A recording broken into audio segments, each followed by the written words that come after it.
मित्रों नमो नमः। हम लोग विसर्ग संधि का अध्ययन कर रहे हैं।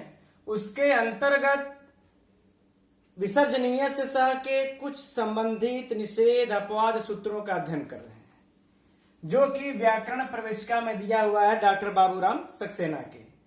तो उसी में यह है द्विस त्रिश चतुरीति कृतोर्थे।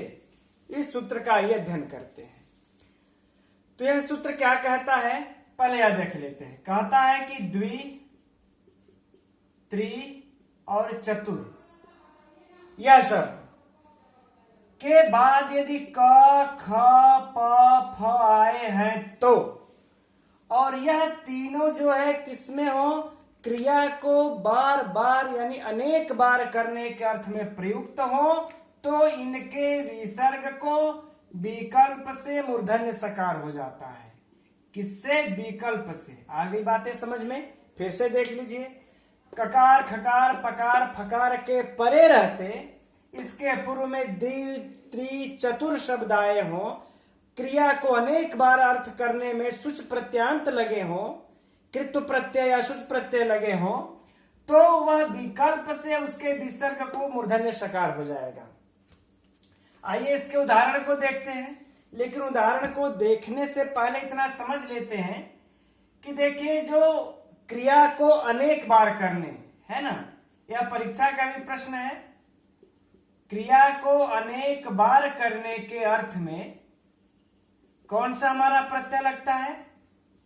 कृत्व सुच, ये दोनों प्रत्यय लगते हैं। लेकिन जो हमारा सुच प्रत्यय है यह संख्यावाचक से लगता है। तो हमारा द्वि और त्रि यह सब क्या है? संख्यावाचक है। तो इस संख्यावाचक से पहले सुच प्रत्यय लगेगा। तो हम लोग पहले सुच प्रत्यय को लगा लेते हैं। जब हम लोग देखिए द्वि शब्द से सुच प्रत्यय को लगाएंगे तो हमें इसका क्या प्राप्त होगा? च का इत संज्ञा से हलंत्यम सिद्ध संज्ञा होकर के तस्य लोपा से लोप, सु में उ का उपदेश जुनासिक इत से होकर के लोप। हमें क्या प्राप्त होगा? यहां पर द्विस, यह प्राप्त हो जाएगा। इस द्विस को किस सूत्र से रू होगा? आप लोग जानते हैं ससजुसो रू से इसको क्या हो जाएगा? द्विरु, है ना। यह रू किससे होगा? ससजुसो से हो जाएगा, ससजुसो रू से। अब इस रू को विसर्ग हो जाएगा, है ना। इस रुत्व को विसर्ग हो जाएगा। किस सूत्र से होगा? हमारा खरवसान्य विसर्जनीय, खरवसान्य विसर्जनीय से हो जाएगा। ठीक है। अब हमको यह जो द्वि में सुच प्रत्यय लगने के बाद हमको जो सिद्ध प्राप्त होता है द्वि प्राप्त हो गया। इसी प्रकार से हम त्रि में भी सुच प्रत्यय को लगा लेते हैं। त्रि में जब सुच प्रत्यय को लगाएंगे तो इसमें भी उसी प्रकार से प्राप्त हो जाएगा। सब कुछ लोप होने के बाद त्रिस, इसके बाद ससजुसोरु से रुत्व होकर के त्रिरु प्राप्त होगा।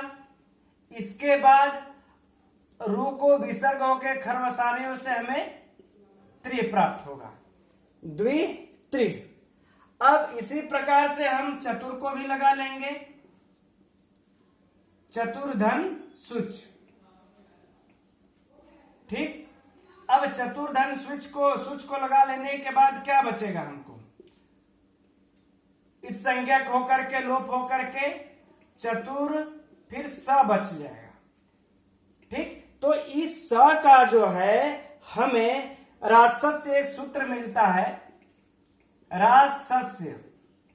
इस सूत्र से इस स का लोप हो जाएगा। ठीक। इस सूत्र से, इस राजसस्य सूत्र से स का लोप होकर के क्या बच जाएगा? हमको महज चतुर बचेगा। अब इस चतुर को भी हम क्या करते हैं? ससजुसो रू से इसको, रू तो है ही है, अब हम खरवसान्यों से इसको हम विसर्ग कर देते हैं। विसर्ग कर देने के बाद चतुर मिल जाता है। तो हमें यह तीन प्राप्त हो गए, द्विह त्रिह चतुर। अब इनसे, अब देखिए, अब विसर्ग हुआ अर्थात 2 बार, 3 बार, 4 बार। अब यह अनेक बार क्रिया करने के अर्थ में सुच प्रत्यय लग करके यह शब्द निष्पन्न हो गए। अब इसके विसर्ग को जब क ख प फ आएगा तो इस सूत्र के द्वारा विकल्प से मूर्धन्य सकार हो जाएगा। अब उसको सूत्र को आकर के अब देखा जाए हम लोग। देखिए, द्विह धन करोति,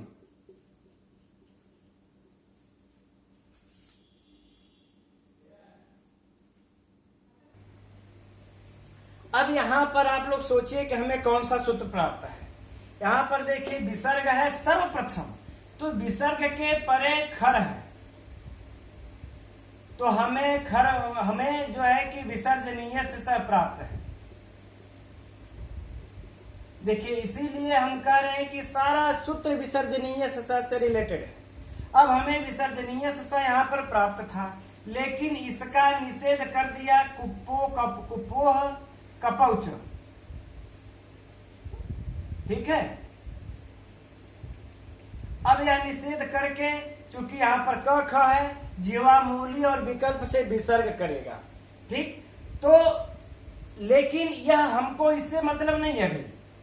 यह जो विसर्जनीय से स का निषेध करता है या द्विस त्रिस चतुरीति, क्योंकि यह विसर्जनीय से जो है इस विकल्प को दंतव्य सकार करता।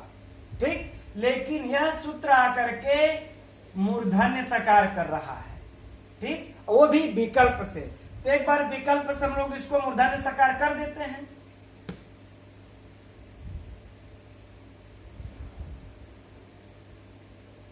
द्विस धन करोति हो गया।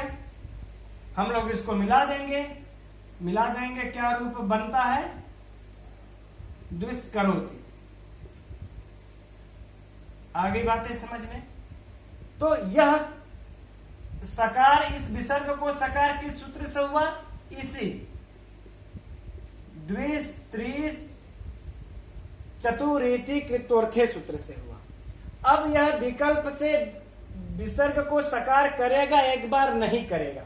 जब नहीं करेगा तो हमें क्या प्राप्त होगा, द्विधन करोति, यह प्राप्त हो गया।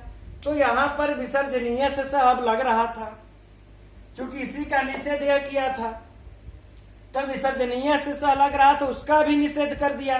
कौन, कुप्पो कपौच। तो हम यहां पर कुप्पो कपौच लगा देंगे।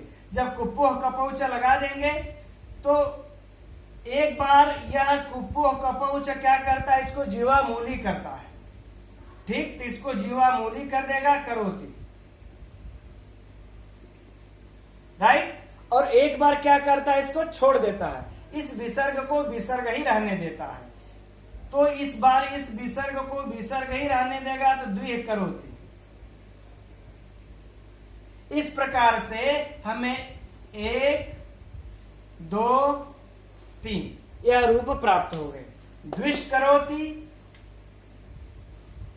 द्वि जीवा मूली है, द्वि करोति और द्विह करोति, 3 रूप हमें प्राप्त हो जाते हैं।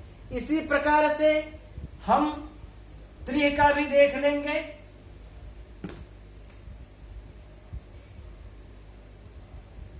त्रिय धन करोति,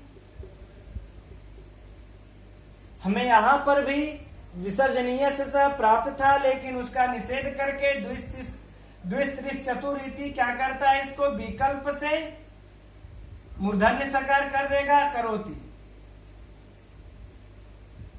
हम मिला देंगे, क्या हो गया, त्रिस करोति।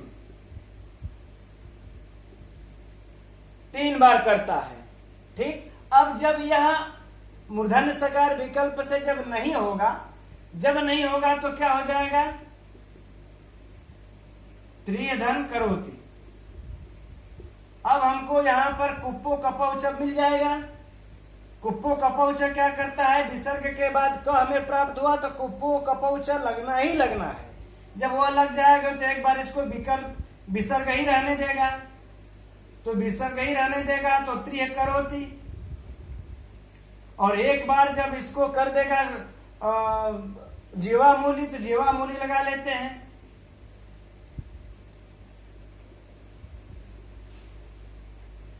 ठीक, इसी प्रकार से हम चतुर का भी देख लेंगे। चतुष्करोति, चतुह करोति और चतु जीवामूली करोति, उसका भी हो जाएगा। लेकिन देखिए अब कह रहे हैं इसी में कि चतुष्कपाल, जब हम देखिए कहते हैं चतुह, यह जो उदाहरण है चतुष्कपाल,